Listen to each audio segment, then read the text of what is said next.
উমরে ফারুক সালাত শুরু করলেন, ফজরের সালাত, আল্লাহু আকবার। In the meantime Abu Lulu এই খঞ্জর নিয়ে উমরে ফারুকের বুকের মধ্যে 3টা স্টেবিং করলেন। একটা মারলেন নাভির নিচে, মারার সাথে সাথে পাকস্থলী কেটে গেল। আরেকটা মারলেন পাজরে, পাজর ছিঁড়ে গেল। 3টা মারার পরে উমরে ফারুক বললেন, কাতালানি আল কাল, এক কুকুর আমাকে মেরে ফেলেছে। পেছন থেকে এক সাহাবীকে টান মেরে সামনের দিকে নিয়ে গেলেন, তুমি নামাজের ইমামতি করাও। আর ওমরে ফারুককে বাকিরা ধরাধরি করে পেছনে নিতে আরম্ভ করলেন।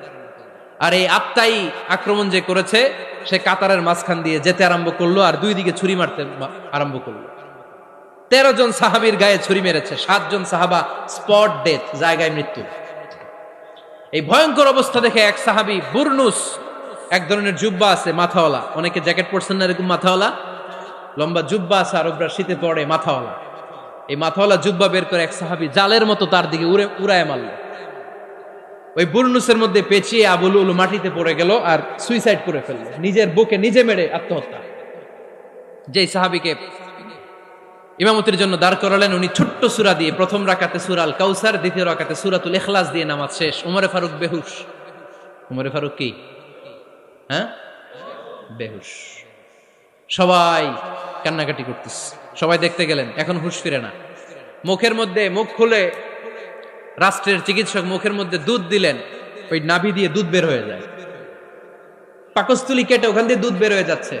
তারা বললো ওনারে বাঁচানো সম্ভব না, দেখেন হুঁশ ফিরে কিনা। হুঁশ ফিরলে ওনার পরে কে আমির হবে, উনি যেন প্যানেল ঠিক করে দিয়ে যায়। সবাই তাকিয়েছে ওমরে ফারুকের চোখের দিকে। আল্লাহর মেহেরবানিতে ঘন্টা খানিক পরে উনি চোখ খুললেন। চোখ খোলার পরেই বলেন নাই, ও মা আমি মরে যাই। চোখ খোলার পরে উনি বলেন নাই, কে মারলো আমারে। চোখ খোলার পরে উনি বলেন নাই, আমার পরে নেতা কে হবে। চোখ খোলার পরে সর্বপ্রথম কথাটি ছিল, আসল্লান নাস, আমার নেতৃত্বে যে ফজরের নামাজটা শুরু হয়েছিল এটাকে ঠিকমতো তোরা পড়েছিলি? আমার নেতৃত্বে যে ফজরের জামাত শুরু হয়েছিল সেটা ঠিকঠাক মতো সমাপ্ত হয়েছিল কিনা আগে বল। আসল্লান নাস, নামাজটা হয়েছে কিনা বল। সুবহানাল্লাহ বলতে পারলেন না? This is Umar, hour super hero. নেতা অনেকগুলো লাগে না, এরকম নেতা একটাই যথেষ্ট যে গোটা বিশ্বকে কাঁপায় দিতে পারে। চিল্লায় বলো ঠিক কিনা।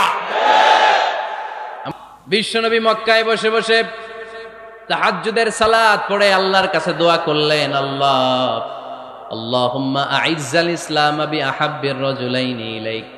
ও আল্লাহ, 2 জন লোকের নাম বলবো, 2 জনের দরকার নেই, এই 2 জনের একজনকে আপনি ইসলামের সুশীতল ছায়া তলে এনে ইসলামকে বিজয় দান করে দেন। মুহূর্তের মধ্যে দোয়াটা কবুল করে নিয়েছে কে? বিশ্বনবী বললেন, আল্লাহ 2 জনের নাম বলবো আজকের দোয়ায়। আবি জাহাল ইবনে হিশাম, হয়তো হিশামের বেটা আবু জাহেলকে আপনি ইসলামের ভিতরে নিয়ে আসেন, কিংবা ওমর ইবনুল খাত্তাব, খাত্তাবের বেটা ওমরকে আপনি ইসলামের ছায়া তলে নিয়ে আসেন। ওমরে ফারুকের জন্য দোয়াটা কবুল করে নিয়েছে কে? মক্কার যে অবস্থা, আল্লাহর হাবিব সাল্লাল্লাহু আলাইহি ওয়াসাল্লাম বুঝলেন মক্কার এই 2 জনের একজন যদি আমার সাথে না থাকে তাহলে মক্কায় দাওয়াতি কাজ চালিয়ে যাওয়া যাবে। আল্লাহরে বললেন, আল্লাহ বেশি চাই না, এই 2 জনের একজন, হয় আবু জাহেল নয় ওমর, হয় আবু জাহেল নয় ওমর। বিশ্বনবী যখন দোয়া করলেন, এই দোয়ার একটা ইমানি ধাক্কা, নুরানি ধাক্কা সাইয়েদনা ওমরে ফারুকের হৃদয়কে স্পর্শ করে ফেলল। দোয়া ইজ লাইক এ মিসাইল। এই যে আমরা দোয়া করি, এটা মিসাইলের মতো। যুদ্ধে মিসাইল হামলা করে না?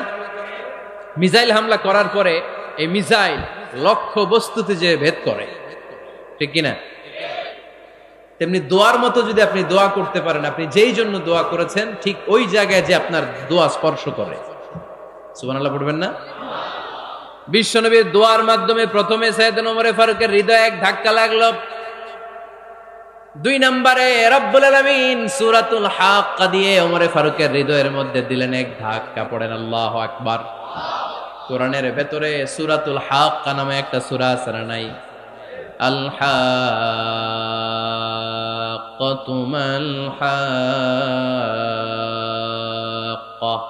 ওয়া মা আদরাকা মাল হাক্কা। পড়েন আল্লাহু আকবার।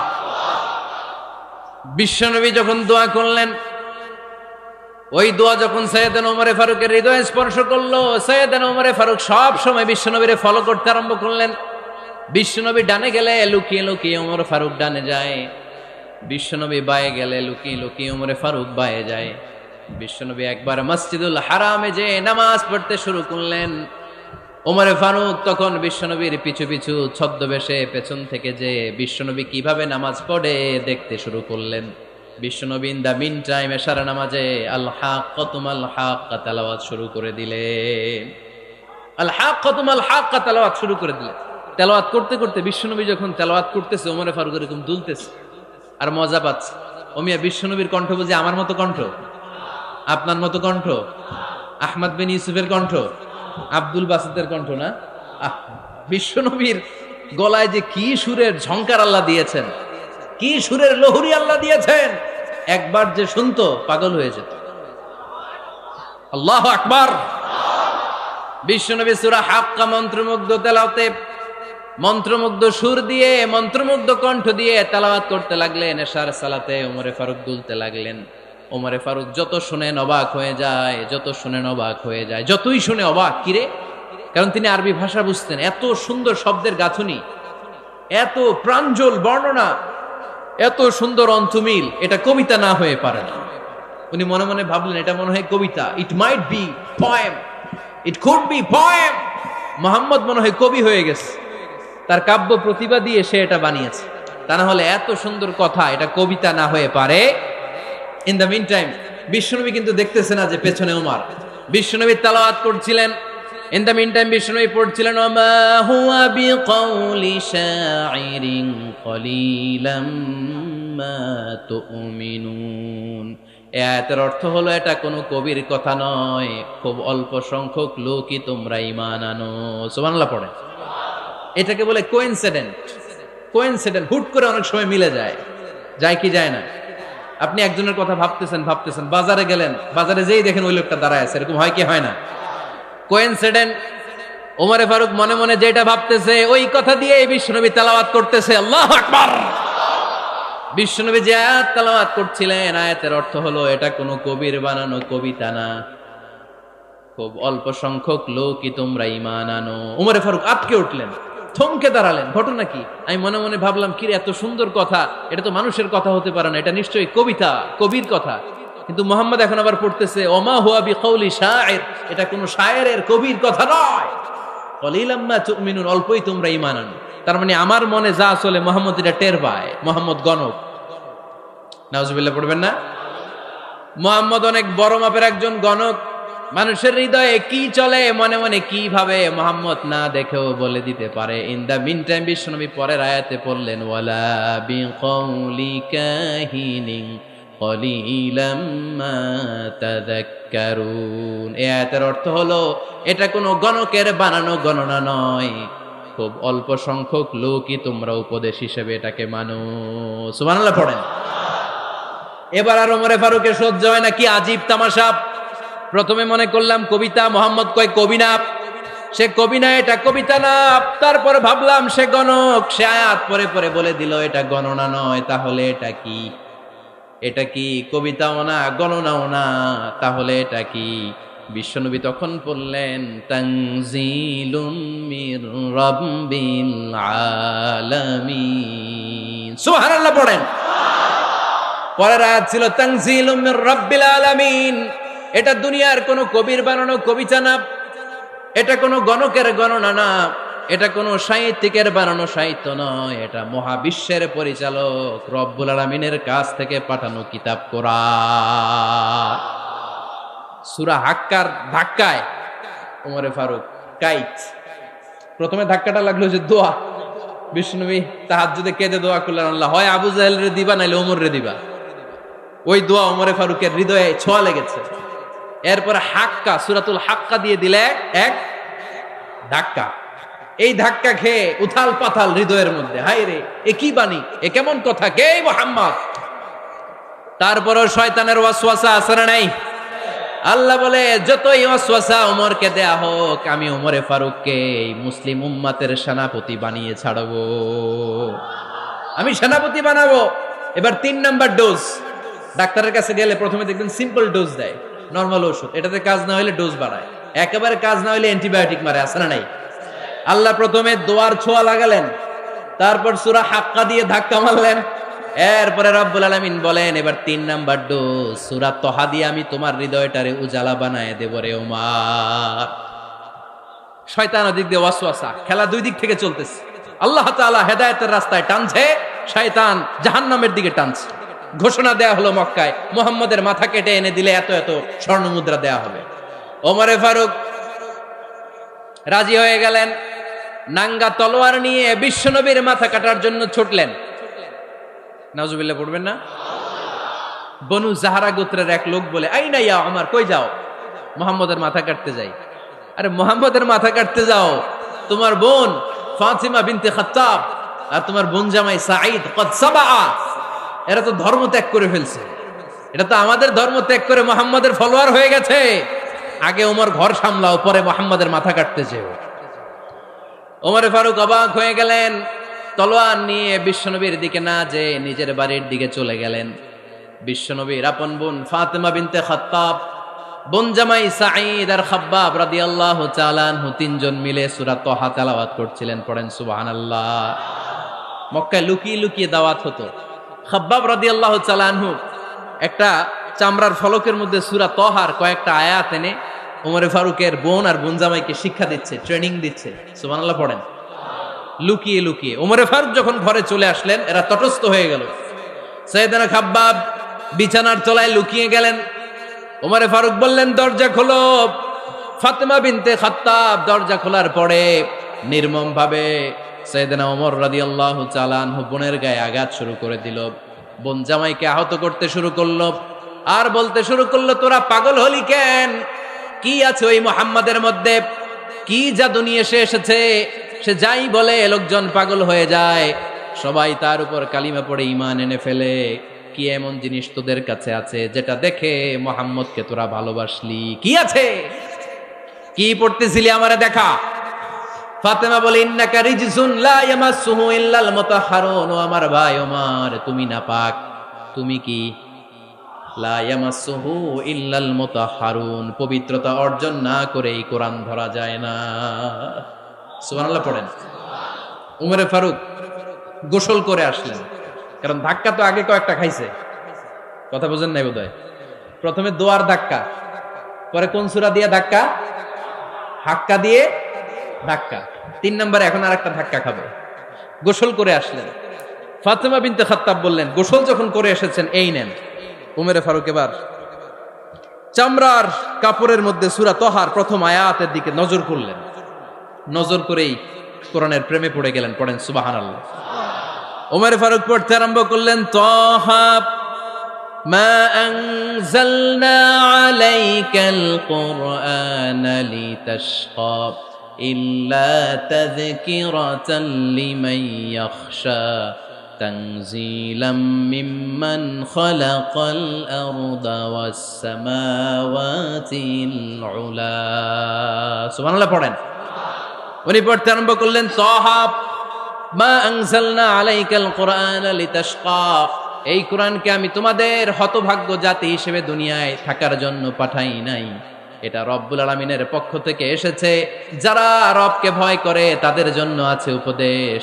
যিনি আকাশ বানিয়েছেন, জমিন বানিয়েছেন, ওই আল্লাহ তাআলা নিজেই এই কোরআন পাঠিয়েছে। আওয়াজ করে পড়তে হবে, আল্লাহু আকবার। উনি খুব ভালো আরবি জানতেন। সূরা তহা পড়ার পরে আর ধৈর্য ধারণ করতে পারে না। ওমরে ফারুক ছোট্ট বাচ্চার মতো কান্না শুরু করে দিলেন। আল্লাহু আকবার। সূরা তহাটা হাতে নিয়ে, তলোয়ারটা হাতে নিয়ে বিশ্বনবীর দিকে ছুটতে আরম্ভ করলেন। আইনা মুহাম্মদ, কোথায় মুহাম্মদ? তোমরা আমাকে মুহাম্মদের কাছে নিয়ে চলো। বিশ্বনবী তখন সাফা পাহাড়ের পাদদেশে দারুল আরকাম ইবনে আলকামের ঘরে লুকিয়ে লুকিয়ে কোরআনের দাওয়াত দিতেন। ওমরে ফারুককে পাগলের মতো ছুটে আসতে দেখে বিশ্বনবীর চাচা হামজা ইবনে আব্দুল মুত্তালিব বলল, নবী আপনি পালান। ওই যে খাত্তাবের বেটা ওমর আপনাকে অপমান করার জন্য, আক্রমণ করার জন্য তেরে এসেছে। সাহাবীরা বললেন, নবী আপনি পালিয়ে যান, আমরা সামাল দেব। বিশ্বনবী বললেন, না আমি পালাবো না, বরং তোমরা সরে যাও। ওমর ইবনুল খাত্তাবকে আমার দরবার পর্যন্ত আসতে দাও। আমার তো মনে হচ্ছে ওই যে তাহাজ্জুদের নামাজ শেষে চোখের পানি ছেড়ে যে আমি আল্লাহর কাছে দোয়া করেছি, আজকে আমার ওই দোয়াটা কবুল হতে শুরু করেছে। আমার তো মনে হচ্ছে আমার ওই দোয়া কবুল হবে, আসতে দাও। ওমরে ফারুক এসে বললেন, আশহাদু আল্লা ইলাহা ইল্লাল্লাহ ওয়া আশহাদু আন্না মুহাম্মাদান আবদুহু ওয়া রাসূলুহু। আমি সাক্ষ্য দিলাম আল্লাহ ছাড়া কোনো ইলাহা নাই, নিশ্চয় আপনি আল্লাহর প্রেরিত বান্দা এবং রাসূল। পড়েন সুবহানাল্লাহ।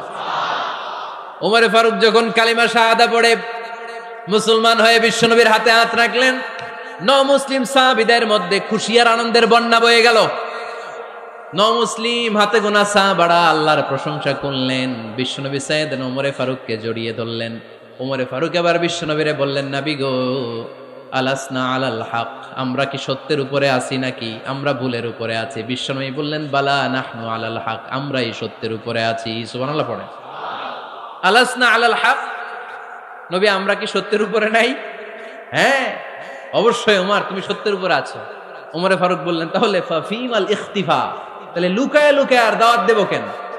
আমি তো কালিমা পড়ে ফেলছি, আসেন আমার সাথে বের হই। ফাফিমাল ইখতিফা, আর লুকায় লুকায় কেন? আসেন আমরা বাইরে বের হই। বিশ্বনবী বললেন, ওমর এটা মাক্কি জীবন, এখানে আমরা একটু গোপনে গোপনে দাওয়াত দিতে চাই। ওমরে ফারুক বলে, না, আমার দায়িত্ব, আমি একটা মিছিল দিতে চাই নবী। আল্লাহর নামের তাকবীর দিতে দিতে দারুল আরকাম থেকে শুরু করে মসজিদুল হারাম পর্যন্ত একটা মিছিল দিয়ে আমি মক্কা কাঁপাইয়া দেব। অনুমতি দেন। বিশ্বনবী দিতে চায় না। ওমর ফারুক অনেক বোঝানোর পরে স্বল্প পরিসরের একটা অনুমোদন পাওয়া গেল বিশ্বনবী সাল্লাল্লাহু আলাইহি ওয়াসাল্লামের কাছ থেকে। কিন্তু মিছিল যে দিবে, মিছিলের জন্য লোকের দরকার আছে না নাই? এখানে লোক নাই, আমি একাই মিছিল দিতেছি। এটা জমবে, মিছিল জমবে। খুঁজে উনি 11 জন মুসলিম সাহাবা পেলেন। কয়জন? ওমরে ফারুক বললেন, 11 জনই সই। এই 11 জন নিয়েই আমি আল্লাহর নামের তাকবীর দিব। 2 লাইন করলেন। কয় লাইন? 2 লাইন। পেছনে 6 জন, আর এই লাইনের নেতা বানালেন বিশ্বনবীর চাচা হামজাকে রাদিয়াল্লাহু তাআলা আনহু। আর সামনে 5 জন, তার আগে দাঁড়ালেন উনি নিজেই। তাহলে 6 6 12। বললেন এই 2 লাইনই আমরা তাকবীর দিতে দিতে, বেশি না, এই দারুল আরকামের ঘর থেকে, আপনারা জানেন যে সাফা মারোয়া এখন যে সাই হয়, এই সাফার পাদদেশে ছিল দারুল আরকামের ঘর। উনি বললেন এখান থেকে ওই যে কাবার গিলাফ দেখা যায়, কাবার গিলাফ পর্যন্ত আমরা এই তাকবীর নিয়ে ওখানে যাব। সুবহানাল্লাহ পড়বেন না? ওখানে উনি দাঁড়িয়ে ছোট্ট একটা ভাষণ দিয়েছিলেন। উনি বলেছিলেন, মান আরাদা আন তাসকুলা উম্মু ওয়া ইয়াতামা ওয়ালাদু ওয়া তারমিলা যাওজাতুহু ফালিয়াসুদ্দানি। খেয়াল করে শুনেন, কান দুইটা খরগোশের কানের মতো খাড়া করেন। উনি এক বাক্যের একটা ভাষণ দিলেন। ভাষণ দিতে জানলে বড় ভাষণ দেয়া লাগে না। এক বাক্যের ভাষণ দিয়ে গোটা বিশ্বকে ঝাঁকুনি মারা যায়। চিল্লায় বলো ঠিক কিনা? ওমরে ফারুক এক বাক্যের একটা ছোট্ট ভাষণ দিলেন। মান আরাদা আন তাসকুলা উম্মু, কে আছো মায়ের এই মক্কায়, কে আছো মায়ের বুক খালি করতে চাও? ইয়াতামা ওয়ালাদু, কে আছো বাচ্চাগুলারে, নিজের সন্তানগুলোরে ইয়াতিম বানাতে চাও? কে আছো তারমিলা যাওজাতুহু, নিজের স্ত্রীকে বিধবা বানাতে চাও? ফালিয়া সুদ্দানি, বুকের পাটা থাকলে আমি ওমর রে থামাও। ফালিয়া সুদ্দানি, দেখি মক্কায় কার এত বড় বুকের পাটা। কে আছো মায়ের বুক খালি করতে চাও, সন্তান রে এতিম বানাতে চাও, স্ত্রীকে বিধবা বানাতে চাও? ফালিয়া সুদ্দানি, পারলে আমারে ঠেকাও। এই বলে উনি আল্লাহু আকবার, আল্লাহু আকবার, আল্লাহু আকবার বলে স্লোগান শুরু করে দিলেন। এক এক স্লোগানে মক্কার মরুজমিন থারথার করে কাঁপতে আরম্ভ করলো। এই মিছিল মক্কার কেউ দেয় নাই। মিছিলের আওয়াজ শুনে আবু জাহেল বাইরিস, উতবা বাইরিস, শাইবা, ওয়ালিদ ইবনে মুগিরা সব বের হয়েছে। কিরে, আমার এলাকায় এত বড় স্লোগান, কার এত সাহস? বের হয়ে দেখে মিছিলের সামনে ওমর। ওমর রে দেখে দিছে একদম। কারণ ওমরে ফারুককে থামানোর মতো বাপের বেটা মক্কায় দ্বিতীয়টা কেউ ছিল না। আওয়াজ করে বলেন ঠিক কিনা? ওমরে ফারুক আল্লাহু আকবার, আল্লাহু আকবার বলে স্লোগান দিতে দিতে মসজিদুল হারামের ভেতরে ঢুকে গেল। কাবার গিলাফ ধরার পরে সেদিন মিছিল থেমেছে। ওই আল্লাহর নামের স্লোগান সেদিন কেউ থামাতে পারে নাই, কিয়ামত পর্যন্ত কেউ থামাতে পারবে না। চিল্লায় বলো ঠিক কিনা? ওই রকম একটা ওমরের দরকার, আমাদের বেশি চাই না। জোরে বলেন ঠিক কিনা? দাও খোদা দাও আমায় আবার ওমর দারাজ দিল, দাও খোদা দাও আমায় আবার ওমর দারাজ দিল দাও আলীর মতো বীর সেনানী আলীর মতো বীর সেনানী জাগাতে নিখিল দাও খোদা দাও আমায়